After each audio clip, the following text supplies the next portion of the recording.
now they know it's for the name, the legacy. I'm going to share something with you that might put me in a very negative light, yeah. Relationships are not my forte. See if someone grabbed up my wife or something, completely different ballgame. I'll walk away from here, and this has been like a therapy session.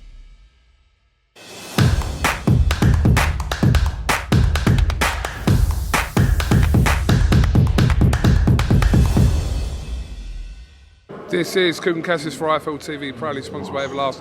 It's the DAZN launch event here ahead of EUBANK Junior versus BENN. A bit weird, we've actually finally got here. Yeah, who would have thought? Who would have thought? You know, 6 months ago, if you told me we'd be standing here right now, I probably would have said, you're crazy. But we are here. It is going to happen.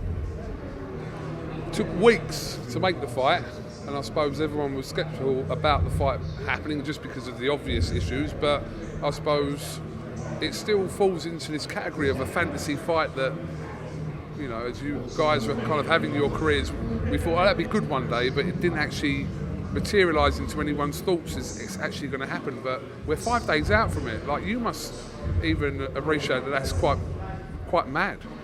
It's been a quick turnaround. You know, you said it took weeks to make. Like, that's a long time. It's not. This is a huge fight. There's a lot of money on the line. There's a lot of status. There's a lot of everything on the line. So something like this, a few weeks is actually a very short amount of time for a fight like this to be made. There are fights like this that take years to make. But we're here. I've got to say, your part in this build-up has been quite brilliant, to be honest with you. The trolling over the food stuff is great, but is it trolling, or are you genuinely just showing what you do from day to day? Listen, I've documented my life for the last 10 years on social media. I'm not doing anything different. You know, I eat every day, and sometimes I choose to share with my adoring fans and my adoring haters what I'm eating on any particular day. I don't think that that's trolling or you know, mind games. It's just me. It is a bit of mind games, isn't it? The whole 60% analogy and the KFC, the Nusrat, wherever else you've been, there is a little bit of mind games there. Come on, Chris. I mean, is it mind games if that's really what you believe and that's really how you're living? You know, mind games is to me is something pretend, is something fake, is an act. There's nothing. There's no act about me. Everything I do and say is real. Okay, so you've gone on record as saying that. I remember. I think it's one of my interviews. You said that you believe that you only need 60%. It's the whole kind of tag around you, this whole build-up. And you truly believe that you only need to be at 60% to beat Conor Benn on Saturday night at the O2. I've never ever in my career and even in my life said anything to somebody or to anybody that I don't believe. If I don't believe something, I won't say it. I'm just not that type of guy. You know, how can I?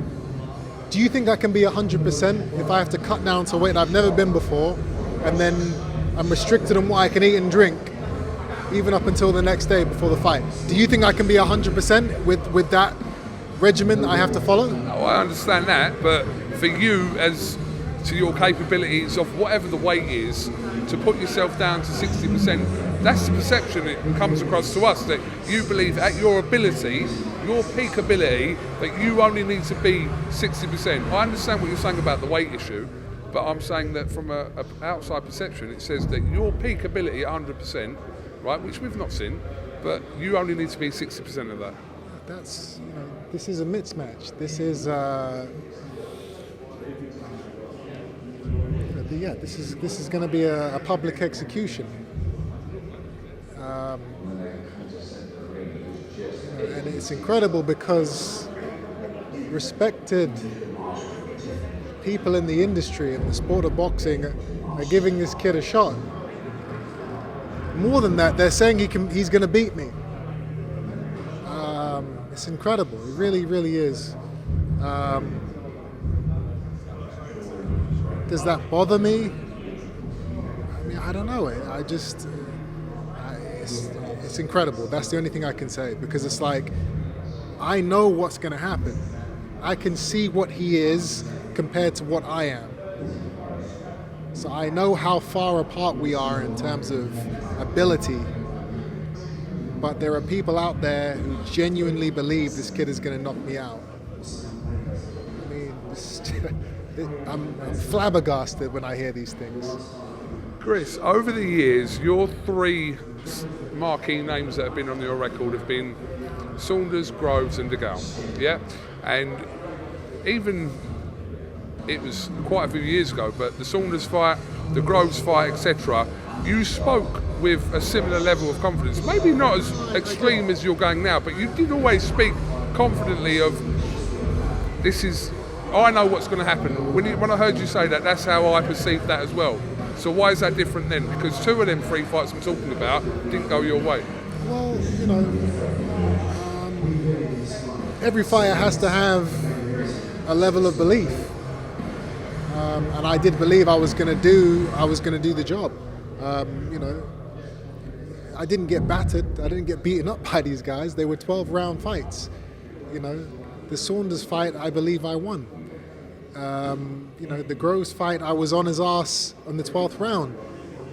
The end of the fight ended with me all over him. So, I'm not, I know people like to say that I got battered and outclassed and outboxed and all these things, but that's just not what happened. So my confidence was correct. These guys were on my level. But I knew they were going to be tough fights.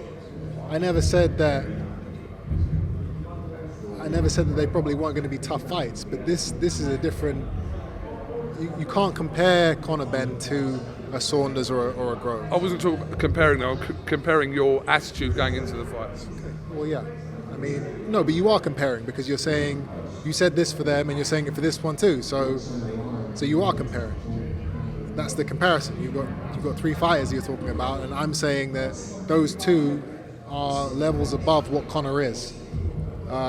So you can't say, oh well, you're so confident in this one, but you're the same with them, because this is not the same guy.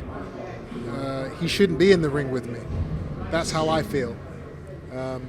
But the non-believers, the doubters, the haters, they're all going to see what I'm talking about, why I'm saying the things I say in a couple of days. I've got to ask you about your dad's comments over the last couple of days about people should boycott the fight.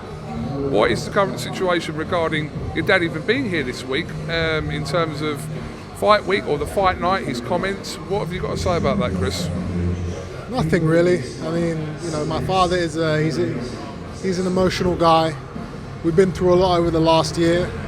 There's been a lot of family troubles, and I understand his worry. He doesn't want to risk anything happening to me. He does see Conor as a genuine danger and threat, like many others do. But I can't let that affect my mindset and what I have to do. I've signed the contract. The fight's going to happen, so I can't really even look into it too much. Has he said to you that he doesn't want you to fight physically? Has he said that to you? Yeah, he told me that was one of the first things he said. Don't fight, wait till next year. I wasn't willing to do that. Will he be here this week? I hope so. Will he be in your corner on Saturday night? I hope so. The last one I'm going to say to you, obviously you said on Good Morning Britain the other day that you're training yourself for this fight. So that's, again, going to get people questioning that, because obviously you developed a great relationship over a few fights with Roy Jones Jr. So you're training yourself for this fight. Can you make comment on that? Roy isn't here. So who else is training me? Ronnie Davis is 165 years old. He's not training me. I'm training myself. I couldn't get Roy over here. I couldn't have that voice in my head while I was still trying to get my dad involved, And then when it became apparent that he maybe wasn't going to get involved, in the training aspect, it was kind of too late. The camp was already half over, and I was like, well, bringing Roy in now isn't really gonna. It's not gonna affect anything. It's not gonna change anything, and that might affect. I'm still hoping that my father comes and gets involved. If Roy's next to me, that's dead in the water completely. And I want to leave every opportunity for him to come in. Who's your ideal corner for Saturday night now? 5 days out. Well, at the moment, my corner is Ronnie Davis and Anthony Brown, the two men that have been with me for my entire career. Ideally, getting my old man in as well is the dream. But you won't know that till when? Probably within the next few days. Okay. Well, Chris, listen, appreciate your time. I know you've got a couple more bits to do, but yeah, roll on Saturday. What's that? Roll on Saturday. Yeah. Listen, we're here. A lot of people didn't think it was going to happen. A lot of people said I was going to pull out and I was going to, it's just funny. But yeah, listen, this is one of the biggest fights in Britain for a long time, and it is a privilege to be a part of it. Eddie Hearn reckons 1 million pay-per-view buys. I hope so. That is, we want to break records. We want to do what hasn't been done before. This is already a history-making fight. Biggest fight of your career? Yes. And the funny thing is, it's going to be one of the not easiest, but I've had way harder fights. So an easier fight for me, and it being one of the biggest fights of my career, is very interesting. I never thought that would happen, but it has. Again, unless I am terribly mistaken, because there are a lot of guys saying that this guy's gonna do a job on me. He's looking big and strong, and he's the best he's ever looked and best he's ever trained, and he's gonna stop me. He's gonna be the first man to do it. That's what I keep hearing over and over again. And You love that talk. I love it. I revel in it because it's an impossibility. So when I hear people so sure, it's a form of entertainment for me. And I want to see all these guys' faces when I'm walking out of the ring after I win. Because I know the guys in the industry that are saying that I'm going to lose. So I can't wait to just walk out and just look for them in the crowd. What's up, bro? What's going on? What happened? What happened to the 6th round KO? I'm looking forward to that moment. Genuinely, the final question: how are you getting on with your sex ban? Oh no! Listen. I'm a consummate professional. I've abstained from sex my entire career, and I've never, ever slipped up on it. I've been tested many a time. I've even been tricked a few times. Tricked? Yeah, like woken up and something's going on, which I didn't say was okay. I've had that a couple of times. But I've never ever slipped up. I always keep the discipline. I always keep my routine. If I say I'm going to do 4 weeks, I do 4 weeks. If I say I'm going to do 7 weeks, I do 7 weeks. I've done my 2 weeks for Conor Benn. Okay. I'm not going to ask you about it now, but post-fight, will you promise me you'll explain what you mean by you were tricked? Because I'm really curious to know this story. But post-fight, we'll save it for another time. But yeah, Chris EUBANK Jr., thank you very much for talking to IFL TV. As always, you always give IFL time over the years, so much appreciated. And best of luck on Saturday night. This is going to be an epic week. Man, appreciate it. Thank you. Step up.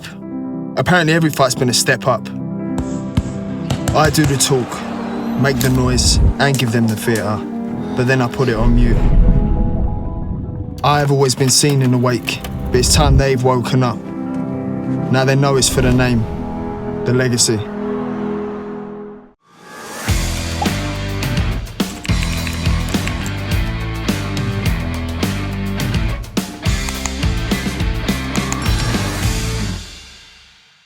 I'm going to share something with you. That might put me in a very negative light, yeah. Relationships are not my forte. See if someone grabbed up my wife or something, completely different ballgame. I'll walk away from it, and this has been like a therapy session.